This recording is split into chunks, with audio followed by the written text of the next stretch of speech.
Welcome to the Hollywood Scholar. I'm Jed Morgan, and I was very surprised to hear that there's a new episode of Rings of Power out this week. I mean, the series ended last week with the tragic death of most of the main characters, all being Galadriel's fault, all being a biting indictment of the terrible decisions she's made throughout the show.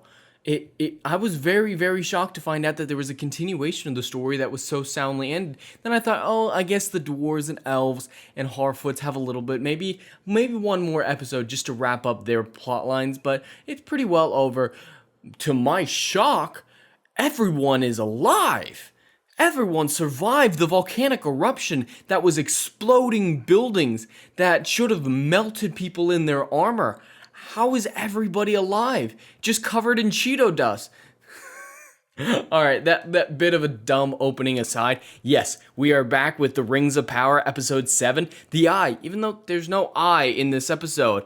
And it's just as boring as the previous ones to episode 6. After episode 6, that really broke me. Apathy is set in on the series more than anything, and I finally get to the stage where I can just laugh at the stupidity rather than it bothering me as much as last week's Udon did. This episode is probably the best of the season, I'd say, so far. If only marginally. Like, it's the least shit and the least broken, and that's not necessarily saying much when it comes to the Rings of Power and Amazon, but it's just really not at a good place. All the Númenórean stuff and the human stuff is still broken, mainly because there's no way that they could have survived, and they still make some really dumb decisions after their survival.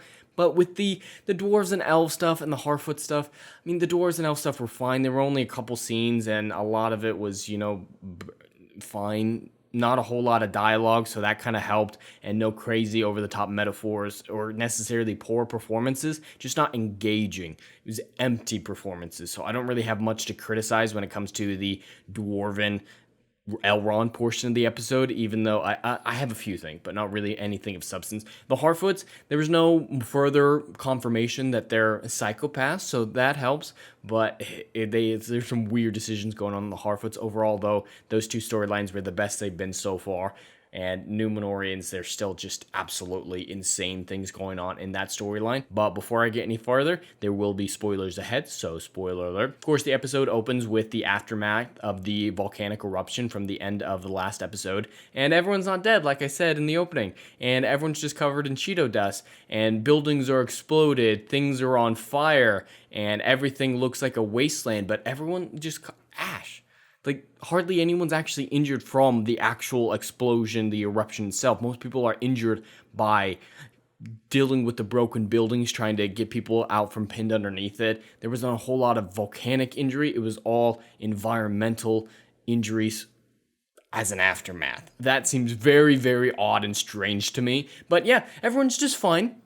I guess they're fine, and they're all breathing in that thick ash. They're not even going to any sort of effort to cover up their faces, to at least say, hey, we acknowledge the issue, yeah, it's insane, but they're at least trying. No, it's just like, do you even hear them breathing heavy? And so like, ooh yeah, I love the feeling of ash filling in my lungs and choking me to death. Ooh, oh, I just love that. No, they're just like, yeah, we can breathe fine, even though you see ash in the air, you see it everywhere. Yeah, so even if they didn't die from the pyroclastic flow from the end of the last episode, they're gonna choke to death within minutes from all the ash that's in the air, and that's covering their bodies. It's a thick layer of ash on their bodies, and they've been breathing that in for however long they've been unconscious for.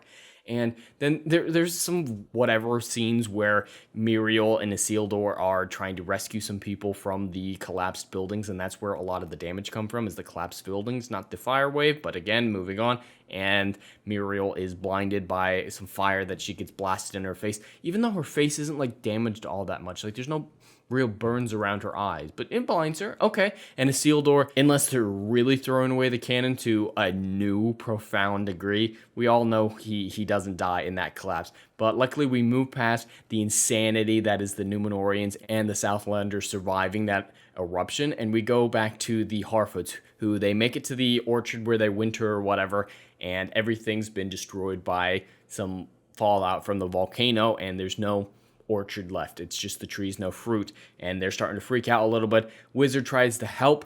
Yeah, trying to be a good person. Yeah, Wizard, they keep saying, oh, he's evil, but he just does good things. Oh, he hasn't done anything really bad besides killing some fireflies. And that was accidental.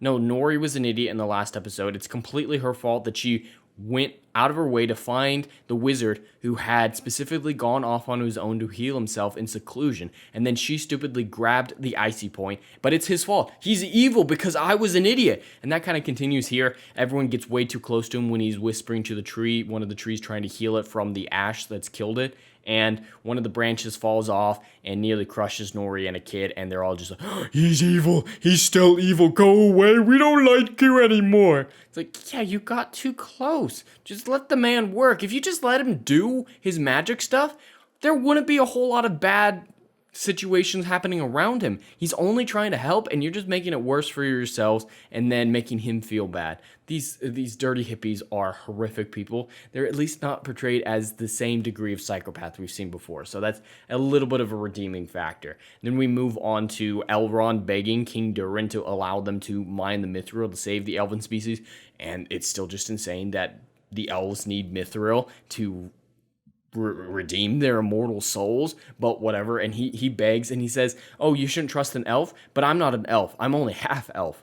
And that seems very odd to me, considering the characterization that I'm familiar with Elrond. He definitely rejected his human side, and he makes several comments throughout the story of The Lord of the Rings that I'm aware of in The Hobbit, making fun of humans to a certain extent, like calling them weak and whatnot, rightfully so from his perspective, but he's very much choosing the elf point. He rejected the human point. So why would he be weaponizing the fact that he's half human, even though that hasn't affected him in centuries at least? That just seems inconsistent. But whatever. The Durin Elrond stuff, King Durin stuff, it's not as bad as everything else. It's still really cheesy and crap, but it's not as bad. And then we get to see Disa. She's, for some reason, a blacksmith too. Okay, the stereotype, all dwarves are blacksmiths, and she just has a lot of jobs. Like she's a resonator or whatever. She's a blacksmith. Like, what doesn't she do? And later on, she says, hey, we're going to rule the kingdom together. What exactly does Durin bring to their marriage? Sperm, yeah, sperm. He's just around to be Elrond's boy toy. He doesn't bring anything to their marriage. She's got all this stuff going on for her. She's the mother, she's the breadwinner. He's just there with the title. Yay. But whatever. And for some reason, they brought the leaf back from Linden, one of the ones that was corrupted by the black sludge that Gil-galad saw at the end of the first episode. And whatever, I don't know why the Elrond just left it there or why it was on the table at that point. And then it's entirely coincidental that at this random moment, when all hope seems lost, that King Durin will not allow them to continue to mine, that the mithril and the leaf come in contact with each other just randomly because Durin slides it across the table just right, and it heals the leaf, which is weird, but whatever. And they all act like, Disa and Durin act like this is game-changing. No, you guys already knew the mithril was healing the corruption, or would heal the corruption that was affecting the elves, which was also affecting the trees. What does this change? You already knew that this was the effect that the mithril would have. I mean, maybe not this literal, but that was the whole point. So what does it change? But they're all like, oh my god, he's having, what the hell is happening? And they all just freak out as if it's groundbreaking. It's like, no, that's exactly what you thought was gonna happen 2 minutes ago. Jesus. And then we move past them because the scene ends when we're back with Theo and Galadriel, who for some reason hooked up together at the end of the initial scene of the aftermath of the eruption. And they're acting like they're separated from everyone else, and they're just so far away that they're separated by miles. But when Galadriel went to go get Theo, it panned like 10 feet over to where Isildur and Miriel were.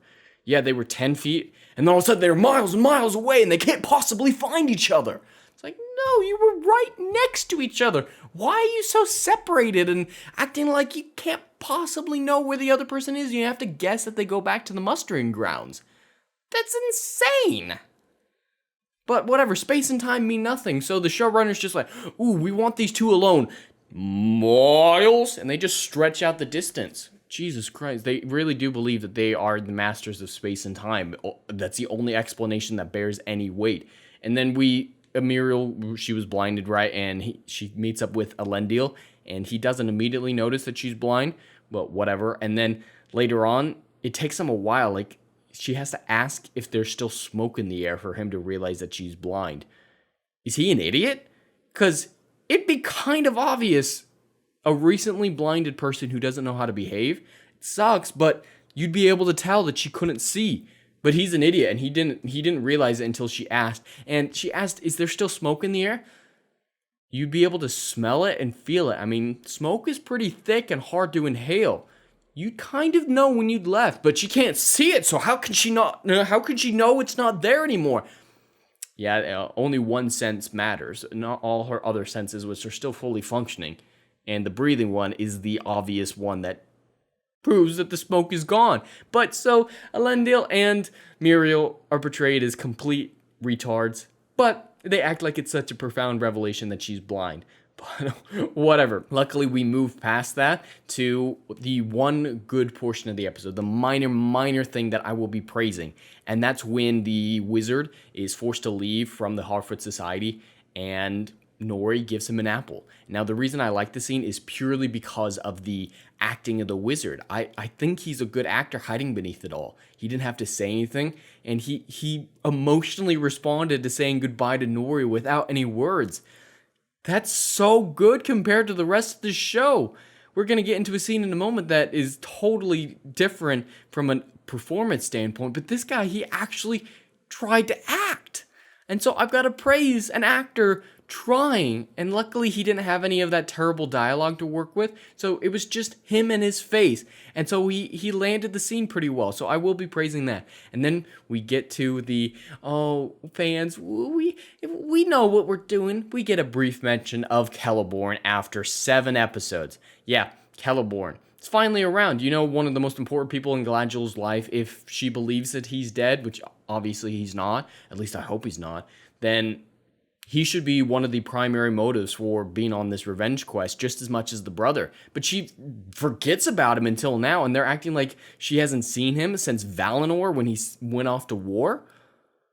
I don't understand why they just shoehorned in a Celeborn reference. Feels like a reshoot to me because of everything that people have been criticizing, the fact that Celeborn's not in the show. From early casting announcements, we knew he wasn't going to be in it, so I feel like they did a reshoot just to shove it in there, even though it doesn't make sense and totally contradicts all her motives and decisions up to this point. We should have known about him a lot more than episode 7, so this just feels like an attempt at appeasement, and it's not going to work. It's pretty pathetic, to say the least. And then Galadriel, she's talking about her husband, she's talking about losing her brother and everything she's lost, and she's a plank of wood.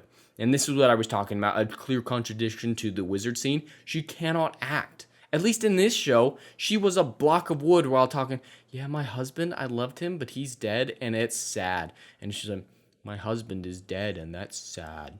She is a block of wood and not Galadriel in any way, shape, or form, and not a good character in any way, shape, or form. It's maddening to watch her on the screen.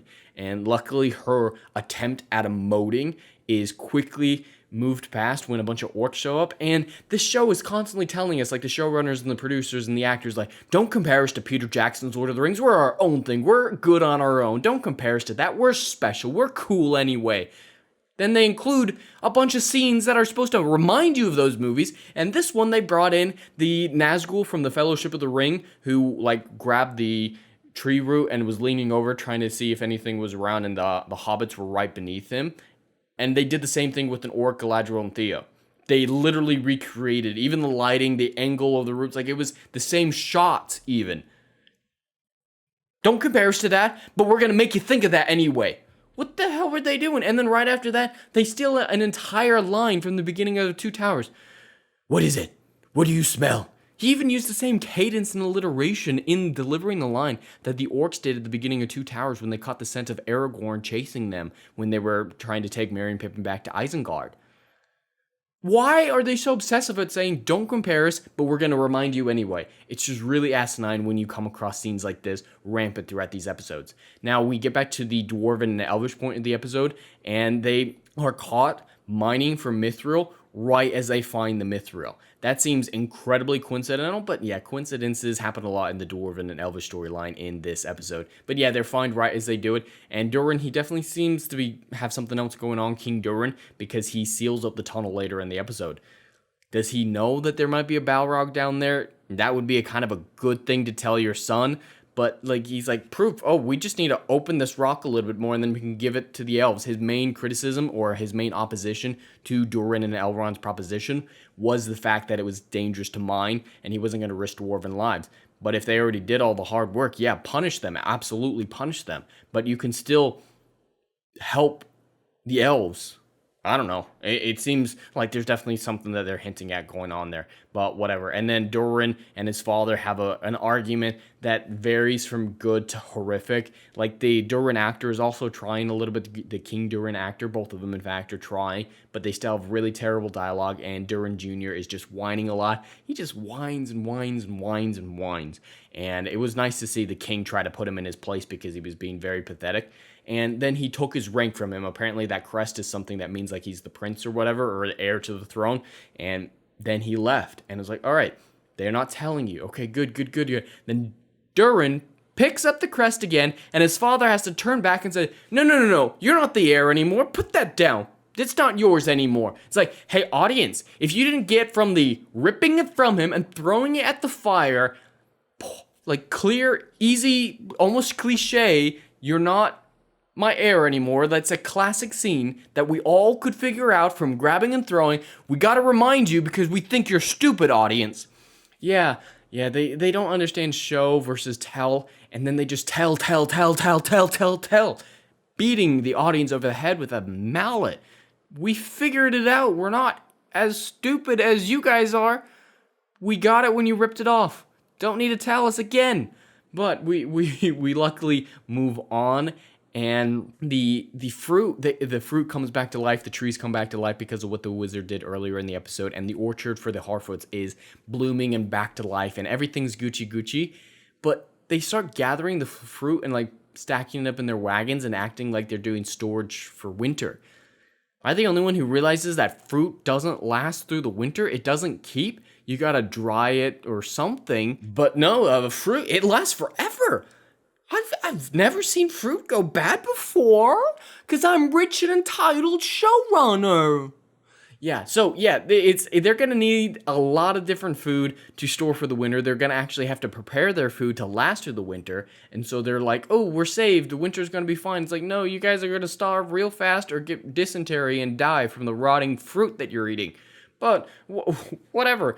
And then the night comes and the, Feminem's team show up and they're like somehow sensing the wizard's magic and are figuring out what direction he's going. And Nori decides to be a retard again. And she runs out from hiding where all the Harfoots are hiding from the Feminem people and goes, no, hey, we're over here. He didn't go that way like you think he did. He went that way. Go that way. Don't kill us. I'm stupid. And then she's surprised when Feminem burns down all their carts. But none of the Harfoots are mad at Nori. It's like, Nori, just shut the fuck up. You don't know who these people are. The wizard can handle himself. Don't get us all killed. I'm surprised that they didn't start massacring the Harfoots for fun. Because they deserve it, those psychopath dirty hippies. But yeah, it's Nori's fault. She's an idiot. She constantly does idiotic things. And the show treats her like she's a genius. And she's a trailblazer, literally going off the trail. And that's so awesome and progressive. But she's an idiot. It's her fault that they're going to starve to death. Again, they barely are able to redeem their chances of surviving the winter based on their own things, which is stupid. But they're barely able to come back from that. And then she ruins that for them. This isn't just, oh, she helped an old man and that's going to like affect our universal imbalance and it's like spiritually her fault that things are going bad. No, it's literally her fault this time and they ignore it. So spiritually something might be her fault, freak out, threaten to leave her and kill her. Something's literally her fault. Nah, girl, weep away. We'll let you grieve. It's completely asinine. And then we get back to Theo and Galadriel. They show up at the Númenórean mustering grounds, and they do a double Bronwyn fake out with Theo. It's like, ooh, is that my mom? Oh, that's not my mom. Ooh, is that my mom? Oh, that's not my mom. In like the span of 10 seconds, it's like, calm down. One fake out is enough. We got the message. And I was really hoping she was dead, but we're not that lucky. And they reunite. and Galadriel is taken to Queen Muriel. And when Az from Heel vs. Babyface revealed that this was going to happen in this episode, it was one of those things that I didn't believe was true because it was just too stupid. Just like the whole sword blood dagger thing opening up a reservoir and turning on Mount Doom, I thought that was too stupid. It was proved wrong then, and it was proved wrong again now. Muriel puts on a blindfold so people don't know she's blind. That just seemed too crazy to me, but that's what she does. She spends the whole episode like, pretend I'm not blind, everyone. Keep helping me so no one knows I'm blind, even though it's obvious I'm blind. You know what's gonna make it so people don't know I'm blind? I'm gonna put an obvious blindfold on so people will know that I'm blind, but they won't know that I'm blind because I'm playing 4D chess with them, and they're stupid, but they're smart, but they're stupid, but I'm an idiot, but I'm a retard. She puts on a blindfold so people don't know she's blind. I can't make that sound any more stupid than it is. They actually did it. I can't believe they actually did it. Then we go back to the hobbits, or the Harfoots. They're the same thing, hobbits and Harfoots, for a few minutes, and they're, trying to gather all that they can from the burnt wagons, and they're all down because they're all going to starve to death in the winter, even though they were going to anyway. And Nori's dad decides to give this big, empowering speech to everyone to motivate them and get Nori out of the blues because it's her fault. They're all going to die because of her. And he's just like, oh, our hearts are bigger than our feet. It's like, that still doesn't mean anything. In the trailers, they finally show that line from the trailers, and it still means absolutely nothing. And that speech was just really generic and pathetic. And that was like, ooh, we're going to be heroes now.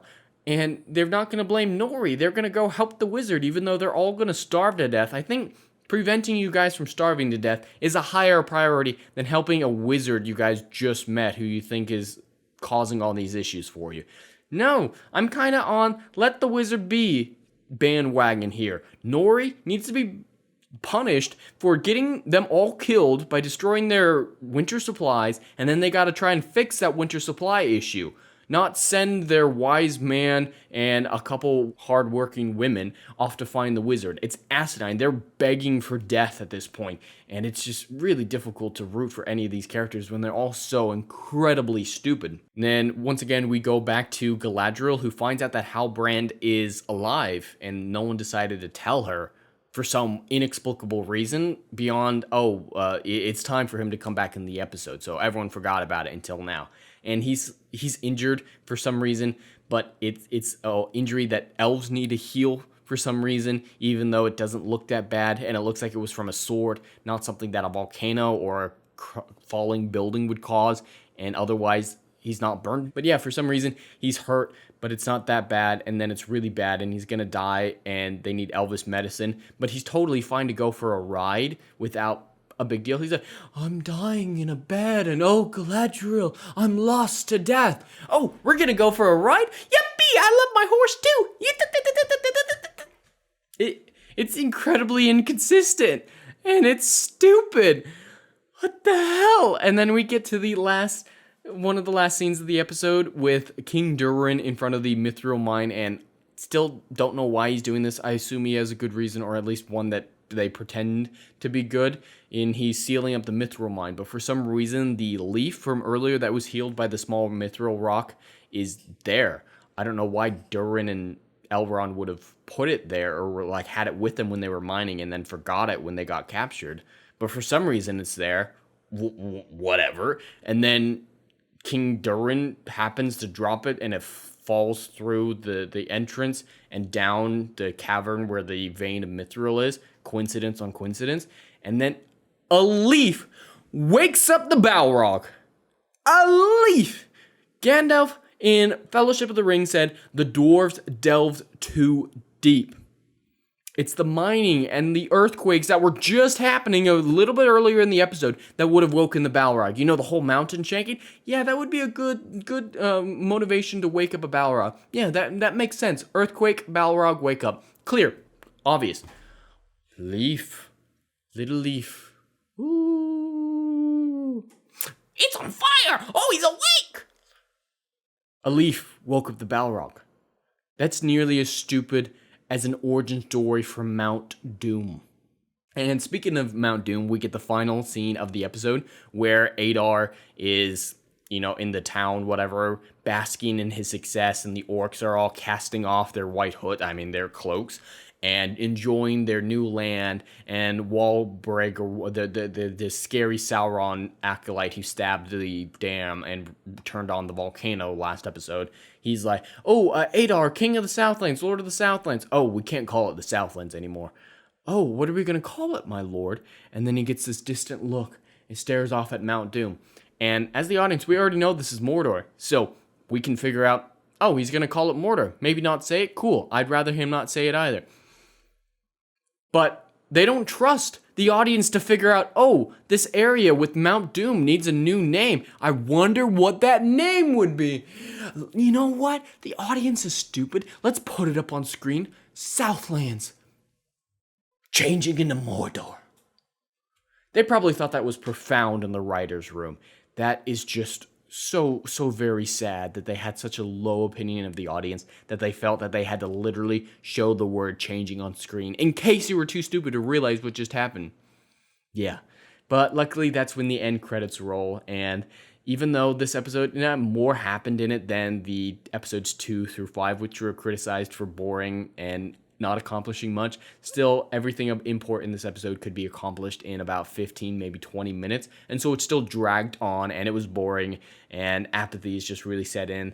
Nothing really pissed me off to the level that last week's did, the stupidity of last week, but there's still plenty of stupidity to go around. With all that in mind, like with that one interaction with the wizard that was alright with a good actor, and no more psychotic Harfoots additions to their psychotic nation, at least, and nothing truly offensive in the, Elrond Durin storyline. I think this is easily the best episode, but that's really not saying anything. I think at most, I'd give this episode a 3 out of 10, maybe 2.5, depending on how I feel tomorrow. But yeah, in that range, 2.5 to 3 out of 10. And that's the best we've gotten so far. Yay. The most expensive television show ever made, guys. But anyway, that's all I have for today. I'd love to hear your thoughts in the comments below. Please like and subscribe, and I'll see you in the next video. Anon.